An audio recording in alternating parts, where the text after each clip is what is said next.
Pessoal, tudo bem?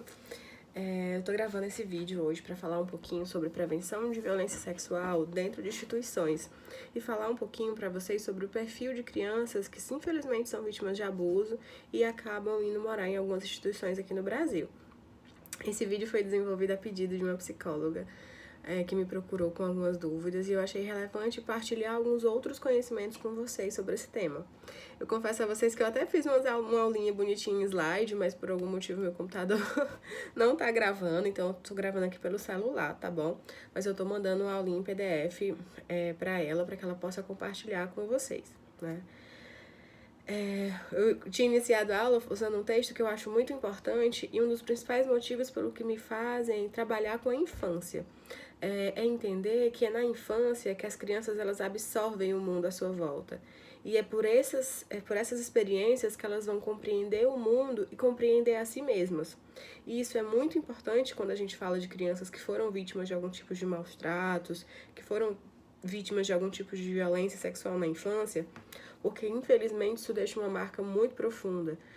E isso deixa uma marca até na forma como elas se percebem como pessoa. Então, a gente está falando, né, de crianças institucionalizadas.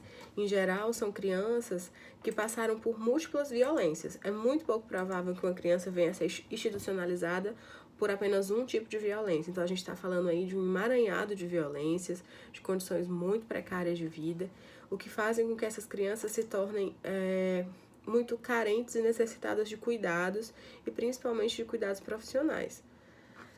Mas antes da gente iniciar, eu vou me apresentar um pouquinho, né? Meu nome é Carla Juliane, eu sou psicóloga, sou professora, sou doutora em saúde coletiva, sou especialista em desenvolvimento infantil e eu sou daqui de Fortaleza, do Ceará, do qual há quase uma década eu me dedico a entender o desenvolvimento infantil e principalmente os principais impactos relacionados à vitimização de violência. Se vocês quiserem me seguir no Instagram, chama @inspirar e crescer, né, que é o nome do meu consultório. Eu confesso a vocês que a minha experiência ela é muito clínica, o meu olhar é muito de pesquisadora, né? Então, assim, de fato, eu espero poder contribuir com um outro olhar, não é diferente da gente estar em instituições. Essa solicitação foi feita de uma psicóloga que não é aqui nem do Nordeste, né? E eu espero poder trazer alguns insights, né, que possam ajudar não só a instituição de vocês, mas outras instituições também. Espero poder, num futuro bem próximo, poder produzir mais coisas sobre esse assunto, porque é fundamental que a gente possa falar sobre isso, né? Então, a gente tem que começar falando um pouquinho sobre o abuso sexual infantil. Né? O abuso sexual infantil ele é uma realidade que ultrapassa culturas, ultrapassa classes sociais, ela ultrapassa etnias. Ela de fato ela é bem, como é que eu posso dizer? Ela atinge a todos, né? Você infelizmente vai encontrar esse tipo de violência dentro de vários contextos.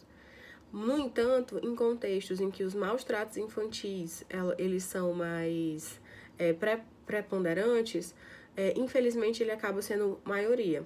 Eu vi um estudo, se eu não me engano era do Pará ou do Paraná, que ele falava que das denúncias feitas relacionadas a maus tratos infantis, o abuso sexual infantil ele faz parte de quase 50% delas. Lembrando que os maus tratos infantis são relacionados à violência física, que são o tipo de violência mais fácil das pessoas identificarem, não é? Até porque deixa sinais físicos. Existe a questão do abuso sexual infantil, que nem sempre, infelizmente, deixa marcas físicas, o que torna, muitas vezes, a denúncia muito difícil. Existem a violência psicológica, que essa, sim, é a mais difícil da gente ver denúncia, porque as pessoas têm ainda até dificuldade de identificar. E a gente tem a negligência, né, que são pais, infelizmente quando a gente fala de abuso sexual, necessariamente a gente também está falando de negligência, porque geralmente falhou ali a rede de apoio da família e da criança para que ela se tornasse alvo mais fácil desses agressores. Então, quando a gente fala do abuso sexual infantil, a gente está falando de uma série de coisas, né? Existem vários conceitos, né? Conceitos mais amplos, conceitos mais restritos, mas, no geral, o conceito de abuso sexual infantil é quando uma criança ou alguém incapaz, ela é utilizada para gratificação sexual, no qual um evento que ela não está apta a consentir, né? Afinal, as crianças elas ainda não têm compreensão sobre que evento é esse, que movimento é esse, o significado disso. E na prática, elas ainda não estão preparadas para dizer que sim ou nem que não. na grande maioria das vezes elas acabam sendo envolvidas, né, por essas pessoas.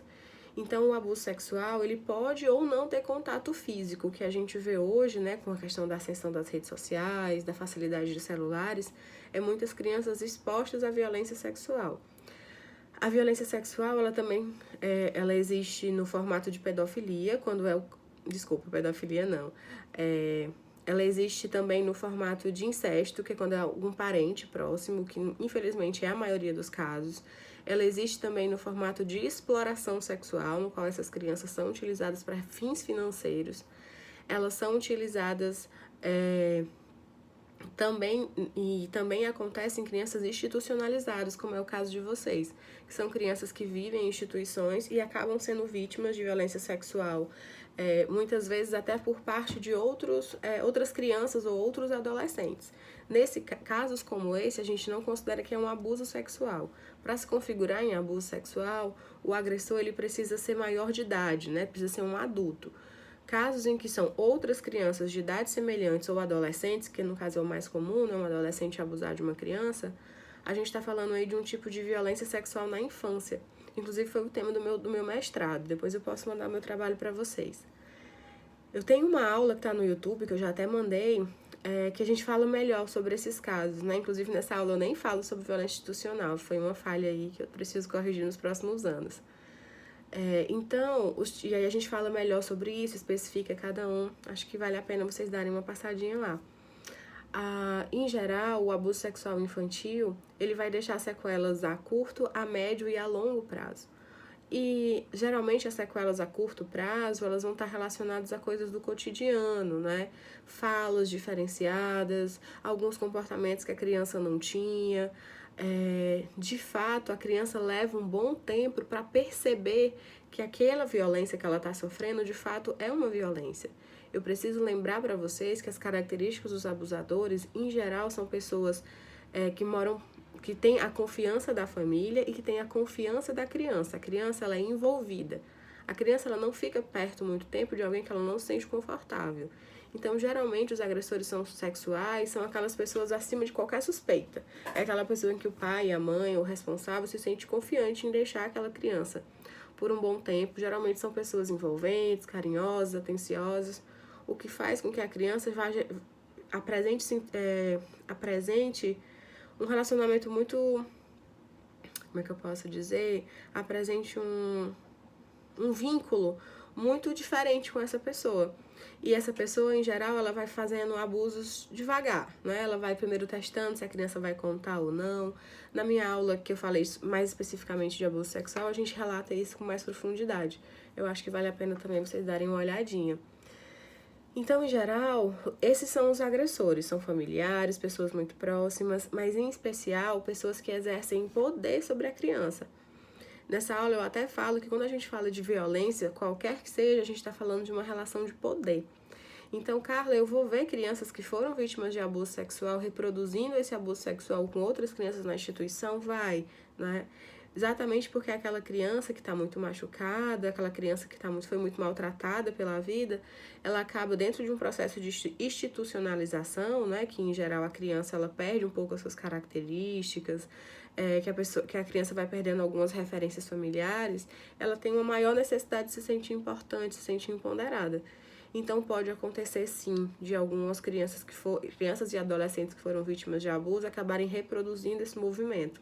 E essas crianças e adolescentes, elas precisam de muito cuidado, elas precisam de muita atenção, né, por parte dos profissionais. Então, em geral, o abuso sexual infantil ele pode acontecer de N formas, né? Seja com contato físico, seja a parte online, né? Ou tom de exposição. Hoje em dia a gente tem muitas crianças que são vítimas de extorsões via internet, que postam a partir de fotos. Infelizmente, a violência sexual ela conseguiu se atualizar dentro desse formato, né? Que a gente vive hoje de muita virtualidade. Então, não é incomum a gente encontrar casos também relacionados a isso. Mas acredito eu que a maioria das crianças que chegam a instituições estão muito mais relacionadas à violência física e muito mais relacionadas à violência sexual com contato físico, né? E a gente precisa sempre ficar atento a sinais de abuso sexual. em geral, mudanças de comportamento, né? É muito importante que a gente fique atento a essas crianças, como elas estão, no caso das instituições, como elas chegaram nas instituições, para que a gente observe se há mudanças de padrão de comportamento. É muito natural que a criança chegue um pouco assustada ou então um pouco agressiva. Em geral, crianças em sofrimento, elas tendem a ter dois tipos de comportamento, que a gente chama de internalizante, que são aquelas crianças que falam um pouco, que não demonstram muitas emoções, elas estão ali em estado de choque, digamos assim, né? E existem aquelas crianças com comportamentos externalizantes, que são mais agressivas, que são mais violentas, que são respondonas. E todos esses são sinais de sofrimento, não necessariamente de abuso sexual. Pode estar relacionado a outro sofrimento. Mas a partir do momento que ela se institucionaliza, esses tipos de comportamento podem vir a acontecer, né? E os sinais de abuso sexual, como eu falei, são relacionados à mudança de comportamento, né? Machucar, aí existem os sinais físicos, que estão relacionados a machucado, né? Que estão relacionados a dores, vermelhidões. Existem os comportamentos, os sinais comportamentais, né? Como medo, ansiedade, ficar um pouco assombrado com a chegada de algumas pessoas, alguns comportamentos de higiene exacerbado, como tomar banho, lavar as mãos. A própria masturbação é considerada um sinal de alerta, né? A gente precisa ficar alerta para que isso possa estar acontecendo, entre outros, né? Naquela aula vocês vão ter a gente vai falar um pouquinho mais sobre isso. Então, quando a gente fala de crianças institucionalizadas e de pessoas que possam trabalhar com essas crianças, a gente precisa muito pensar... Na verdade, trabalhar com crianças, a gente precisa estar sempre ali com o coração bem aberto e bem leve, né? A demanda infantil, ela é muito grande, exatamente porque é aquela minha fala do início, elas estão absorvendo o mundo, né? Elas estão compreendendo ao mundo e a si mesmos através do que elas são apresentadas. E, infelizmente, crianças que já começam a vida sendo apresentadas dentro desse formato tão violento, desse formato tão absurdo, né? Sendo maltratado, principalmente pelas pessoas que deviam estar cuidando delas, isso deixa sequelas neurológicas muito fortes, né? E sequelas afetivas e emocionais também. Então, são crianças que acabam se identificando muito com a violência e com a dor. E aí, não é incomum, né, que a gente tenha crianças que passaram por esse tipo de situação de violência e dentro da própria instituição, da institucionalização, elas acabam sendo um pouco agressivas, um pouco violentas. Até casos de crianças que são adotadas por outras famílias, né, mas ainda têm um comportamento muito, muito difícil devido a essa história de violência. Em geral, crianças vítimas de violências precisam ser acompanhadas profissionalmente, né? Muitas vezes por psicólogos, neurologistas, psiquiatras. Algumas precisam vir a fazer tratamentos medicamentosos devido a um fenômeno que a gente chama de estresse tóxico, né? Crianças que são vítimas de maus tratos e violências na infância, elas acabam desenvolvendo muito estresse e, diferente da vida adulta, eu sempre gosto de dar esse exemplo, né? Quando a gente está muito estressado, a gente fica mais nervoso, né? Tem pessoas que, sei lá, chegam até dor de barriga, tem pessoas que comem muito. Isso é só um exemplo para você ver como o estresse, ele mexe com o nosso fisiológico. Mas, se você parar para pensar, quando a gente é adulto, o nosso sistema nervoso, o nosso cérebro já está todo formado. Então, de fato, esse estresse, por mais que ele mude a nossa fisiologia, ela é momentânea. Na criança, na infância, essa mudança de fisiologia, ela chega a deixar marcas, ela deixa marcas estruturais. De fato, uma criança que passa por estresse tóxicos na infância, elas chegam a ter modificações físicas no cérebro, né? Na forma de funcionamento, no tamanho, na fisiologia. Então, de fato, o estresse ele é muito prejudicial à criança. Crianças que também são vítimas de abuso sexual ou de maus tratos na infância de uma forma geral, em geral elas sofrem de um outro transtorno chamado TEPT, transtorno de estresse pós-traumático, que se vocês derem uma estudada, vocês vão ver que eles lembram muito a ansiedade, um pouco da depressão. E eles estão muito relacionados a essa vitimização. Pode acontecer a curto prazo, mas em geral acontece mais a longo prazo. Em geral, quando a criança ou adolescente é exposto a uma situação, que gera um gatilho e que lembra um pouco daquela violência. Então, existem crianças que vão chegar bem, vão ser bem acolhidas, e de repente vão começar a surgir alguns sinais, alguns sintomas. Isso provavelmente está relacionado ao TEPT. Vale lembrar que a sintomatologia da criança e do adolescente, ela é diferente da sintomatologia do adulto, né? A gente fala muito sobre a depressão adulta, a ansiedade adulta.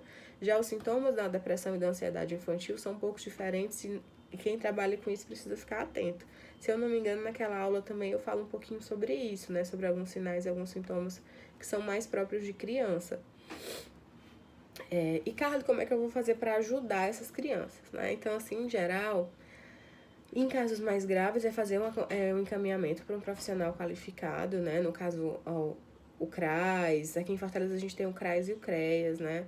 A gente realmente precisa de uma ajuda profissional, de psiquiatras, neurologistas, para estarem fazendo a avaliação dessa criança, né? E avaliando esse impacto e possibilidades terapêuticas de tratamento. Mas dentro da instituição, né, num formato que não seja necessariamente de profissionais de saúde, é muito importante que as tias, se eu não me engano, né, o termo que vocês usam aí, trabalhar com um olhar e uma escuta sensível, né? E, Carla, o que é isso? Como é que a gente fazer uma escuta sensível? É uma habilidade de conversar, né? Uma habilidade de ouvir. Nós somos muito bons em falar e precisamos melhorar muito, né? Na questão de ouvir. É um ouvir sem duvidar, é um ouvir sem julgar, é um ouvir sem criticar. Por mais que às vezes a gente use falas, e até a criança faça falas, né? Como se fosse se vangloriando de uma coisa ou outra. Eu já escutei crianças que, aconteceu tal coisa, fui eu que fiz, eu que gostei, etc. São crianças, né? Eles não têm ainda essa compreensão desse fenômeno, desse evento. E muitas vezes a nossa sociedade, ela falha muito em proteger a infância e é muito rápida em julgar a infância. Né? Mas é muito importante lembrar que são crianças que estão reproduzindo discursos que ouviram, né? Crianças que cresceram ali sem um ambiente saudável e agradável, muitas vezes aquelas falas delas são falas vazias. Elas só estão reproduzindo aquilo que elas ouviram em casa, que elas ouvem nas músicas, né? Eu acho que ninguém tá escapando aí de umas músicas meio pesadas, né? Aqui também tá fazendo muito sucesso essas músicas. Então, acolher essas crianças, né? Acolher no sentido de ouvi-las, no sentido de permitir com que elas falem, deixar claro para elas que elas podem falar, que vocês estão ali presentes para ouvi-las, né? E que esse é um processo, né? Porque de fato essas crianças não estão acostumadas a serem ouvidas. Às vezes elas até falam muito, mas elas não falam do que realmente é importante. E essa no que machuca, né? E essa fala, ela é de fato muito enriquecedora, né? A fala cura, né? Só que nós somos psicólogos. Então, esse momento, gente, de sentar e ouvir essas crianças é único para a grande maioria delas. E muitas vezes a gente está sempre buscando uma palavra, uma fala, algo que faça com que elas se sintam melhores. Mas não se preocupem, só de estarem lá com elas, de ouvi-las, vocês de fato já estão ajudando muito essas crianças. É muito importante, né? Isso de fato requereria um trabalho um pouco mais profundo. A gente, aí vocês vão, mas Carla, como é que eu falo com essas crianças? Aí vai variar muito de idade para idade, né? Tanto essa escuta como essa fala qualificada, ela vai variar um pouco das idades, né? Crianças menores, em geral, elas não têm nem compreensão de que foram vítimas de violência. A gente tem que ter muito cuidado, porque de fato é a nossa fala que vai construir esse entendimento dessa vitimização que elas tiveram na infância, inclusive as orientações que a gente evite, né?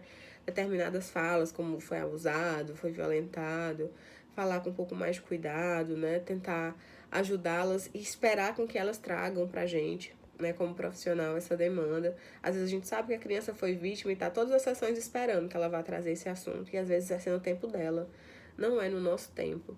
Já com os adolescentes, né, eu acho que já é um outro tipo de linguagem. Infelizmente, a gente percebe que entre os adolescentes, eles trazem histórias de anos de abuso, de anos de violência.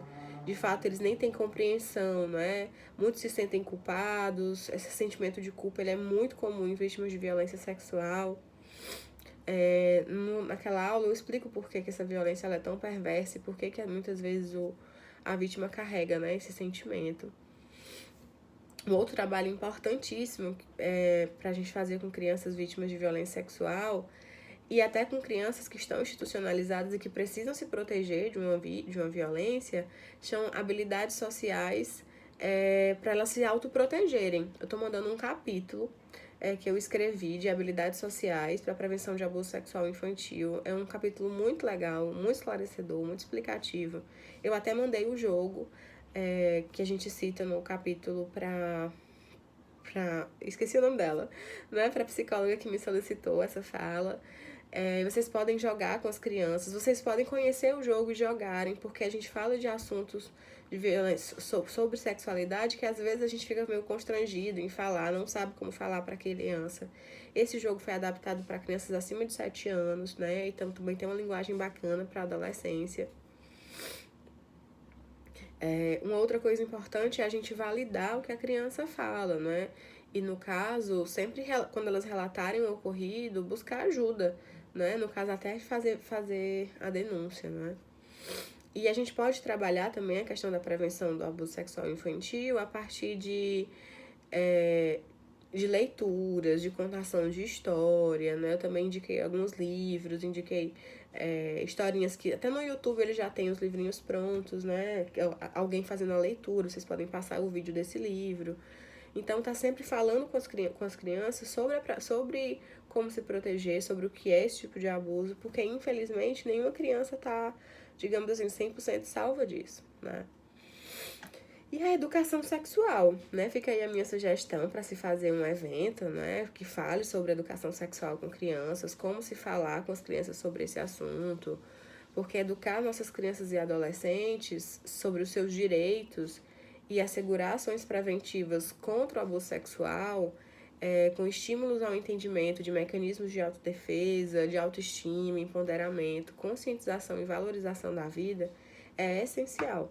Infelizmente, a educação sexual é muito mal feita no nosso país, né? Até na BNCC, que garante o que precisa ser visto pelas crianças, a gente não tem ainda, não está em pauta, e isso, infelizmente, só piora os casos, porque as crianças ficam sem informações, as crianças acabam não tendo os cuidados que elas deveriam receber. Então, por isso, a gente precisa trabalhar a questão da educação sexual. Tem bastante material bacana na internet. E nessas instituições a gente precisa mais ainda acelerar isso e falar sobre isso, porque elas acabam sendo um pouco mais expostas, né? Então, em casos de suspeita, a gente precisa fazer a notificação como profissionais de saúde, como profissionais, de uma forma geral, o governo federal pede para que a gente seja feita notificação. Lembrando que a notificação é diferente de denúncia, a notificação é apenas para o governo saber o que está acontecendo. A denúncia também pode ser feita, em geral, é pelo Disque 100, ou então na Delegacia de Direitos da Criança e do Adolescente, na cidade de vocês deve ter também. E lembrando que a denúncia também pode ser feita via conselho tutelar. Algumas pessoas ficam um pouco constrangidas com a história da denúncia. Muitos países e muitas instituições em especiais são marcados pelo que a gente chama de cultura do acobertamento. Às vezes as pessoas não querem falar sobre isso, ficam constrangidas em fazer denúncias, mas lembre-se que a denúncia ela não é uma condenação. A denúncia ela vai abrir um processo de investigação, que profissionais aptos para fazer essa investigação, elas vão estar executando isso. Então, denunciar não é condenar ninguém. Denunciar é ter uma tentativa de proteger as crianças. Eu espero que eu possa ter ajudado, né? Eu acho que talvez um momento ao vivo fosse um pouco melhor. A gente pode pensar nisso aí no futuro.